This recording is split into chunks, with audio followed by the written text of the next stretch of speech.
Hi guys, welcome back to the channel. Once again in the car, decided to do a double feature Saturday and saw a second film. The first film that I saw literally today, kind of left a bad taste in my mouth, so I tried to see if DJ wanted to go see another film because we had talked about it and then things happened, he wasn't able to go, but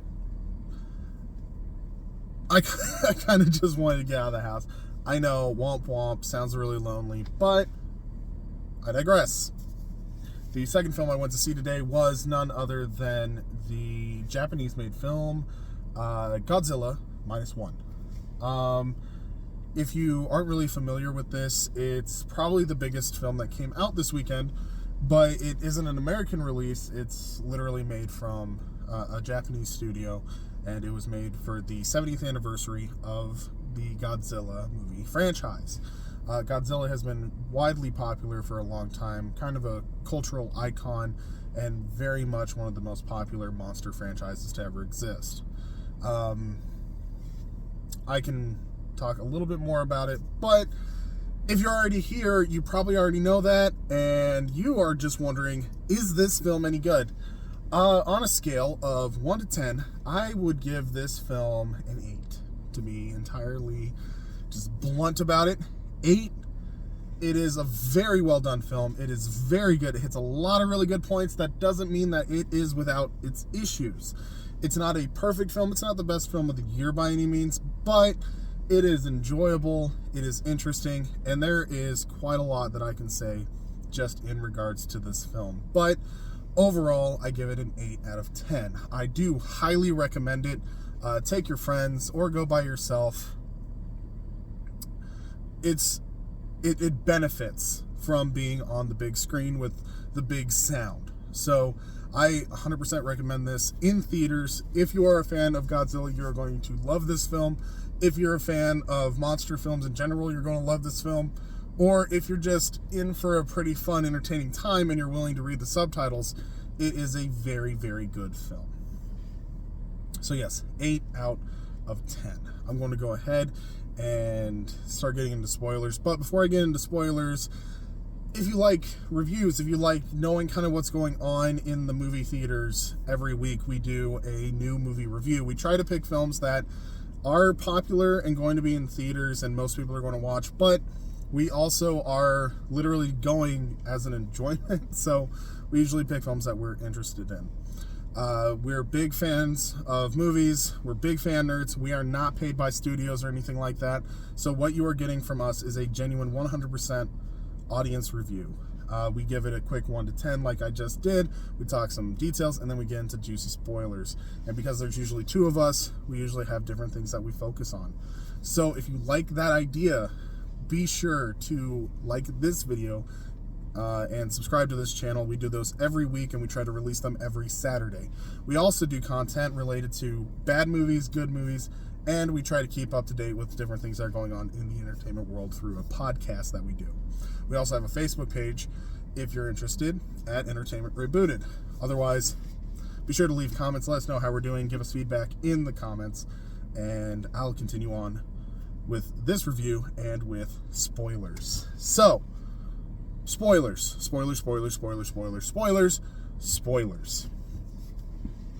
This film is 100% a classic Godzilla film. I have not seen classic Godzilla movies, if I'm just being entirely honest. They're not films that my family was interested in. They're ones that I always kind of forget exist. I, however, have loved all of the American Godzilla films. Sue me.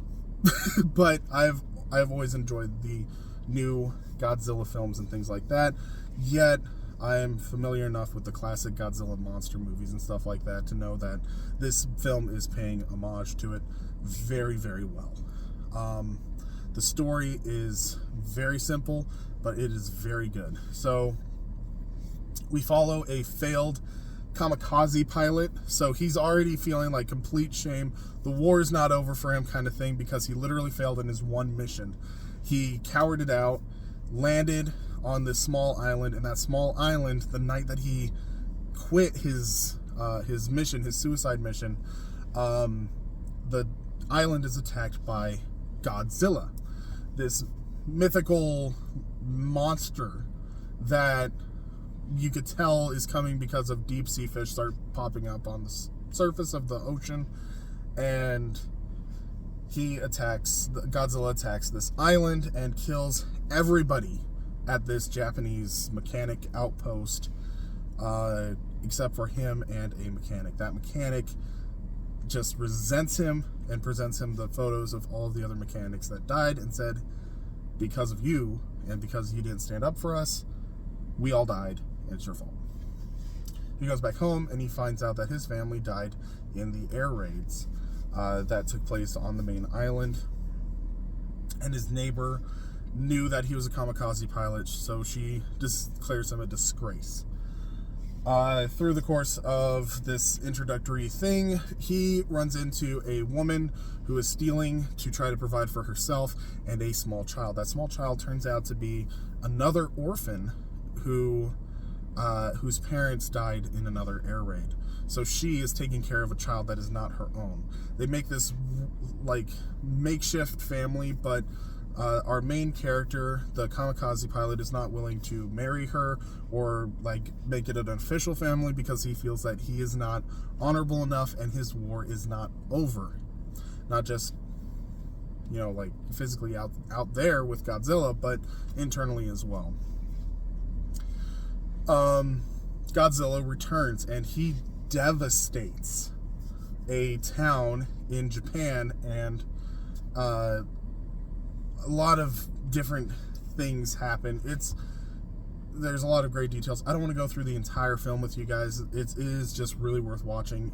If you've already watched it, you know. So let me get into like some actual like details and stuff like that.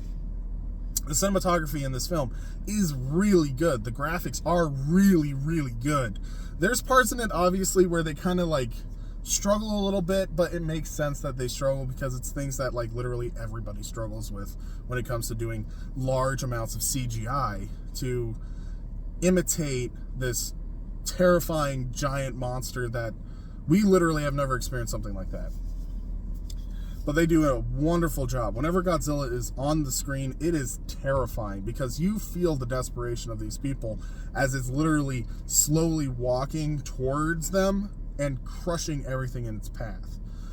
The acting is really, really well done.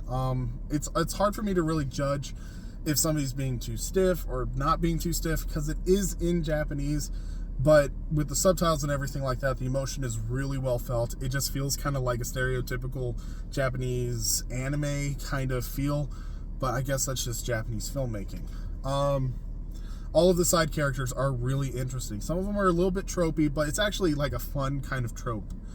I like the fact that the main character has his issues, and that one of the main things that happens throughout the film is him kind of trying to come to acceptance with the fact that my war is over. I wasn't supposed to survive, but I was supposed to survive. I'm here now. I need to be present in the moment now, but I feel like I'm haunted and cursed by my past. Very interesting story arc. Very cool seeing him and how he interacts not only with his present, the idea of the future, but also wrestling with his past and people from his past specifically. The score is just perfect. I mean, like, it's beautiful. All of the musical moments in this film are just amazing. It plays like the classic kind of like Godzilla theme that you hear just like in the background of other movies and stuff like that. But it's like modernized, and it plays it at the right times. It has these great cues. There's new things that they throw in there. Every scene has like the background noise, and it is on point. The music is just on point. Oh my word. I am a sucker for happy endings. And this film has a over-the-top, ooey-gooey happy ending, but it does it right. The ooey-gooey happy ending is the fact that, like, his love interest, who's shown, like, blown away during the Godzilla attack, survived the attack somehow. And literally, like, He goes, he flies his kamikaze mission, but he ejects just in time. He gets to live. He gets the little girl. They're reunited, and they're reunited with his like love interest, the woman who found the little girl.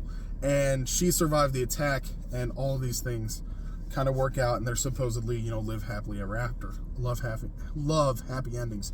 Was really hoping that would be the case, and it was, but they did it right. It wasn't just over the top and ooey gooey. It shows that she has like this thing creeping up on her neck, so she is not unharmed. She has probably gotten radiation that is probably going to cause issues in the future. It is not 100% happy ending. They are just happy to be alive and happy back together, and we as the audience are happy that they're back together. Godzilla is destroyed, but because of Godzilla's healing factor, he is not 100% destroyed. The threat of him returning continues to loom large at the end of the film. Very good film ending. Just, it hit all of the points. It hit everything that you want the film like this to hit, and it does it very well. I've been gushing about this film. What are some things that are negative about this film? Okay. It can at times feel like things just happen a little too perfectly at the perfect time for the perfect reasons. The ending really does well, but it flounders because it goes kind of over the top with its everybody bands together and everything works out the way that's supposed to, because the thing that needs to happen happens. The well laid out plan is starting to fail, and then something comes in at the end in addition to the plan C that works to make everything work out in the end. In this case, it's a bunch of tugboats led by the young sailor that has become part of the main group, and he brings and convinces all the tugboats to come at just the perfect second, like the perfect time, right when they need him, to pull the two ships apart to bring Godzilla up to the surface so that the kamikaze plane can, you know, with Godzilla. A little over the top, a little too perfect timing kind of thing. So kind of a failure in filmmaking, but it's a fun moment. It plays really well, and the music, once again, it plays just perfectly well, and you're like, oh, I'll accept this. There's some things in the story that just kind of don't make sense, kind of work, kind of don't work, but overall, it's, you gotta forgive it, because they did it, but they did it well. That's the thing. It's like, we always complain about tropes, and we always complain about things being too easy and things happening at the perfect time for the perfect reasons. But if you do it well, yes, we're going to point it out, but we're more willing to forgive you, kind of thing. And this film has that, where yes, that was a little over the top, too perfect of timing. I'll forgive it though, because the rest of the film was just so good. This ending needed to happen the way that it did, and they did a good job doing it. The direction seemed really, really on point. The camera shots are really well done. The sets are pretty well done. Even the little girl, like, she's like 2, but she plays the character, like, she plays very, very well in this. And once again, I don't know if this is just kind of a lost in translation kind of thing, but it just feels like she played the character right.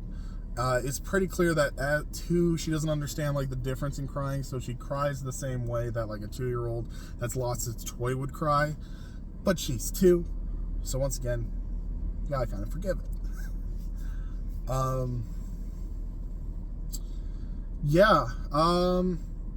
They play it all really well. All the sound effects are on point. It's really amazing, like some of the things that they do in the background. And to be honest, it's clear that most of this has to be done on a soundstage. It has to be green screen, and the vast majority of the stuff has to be generated by CGI. But they do it very, very well.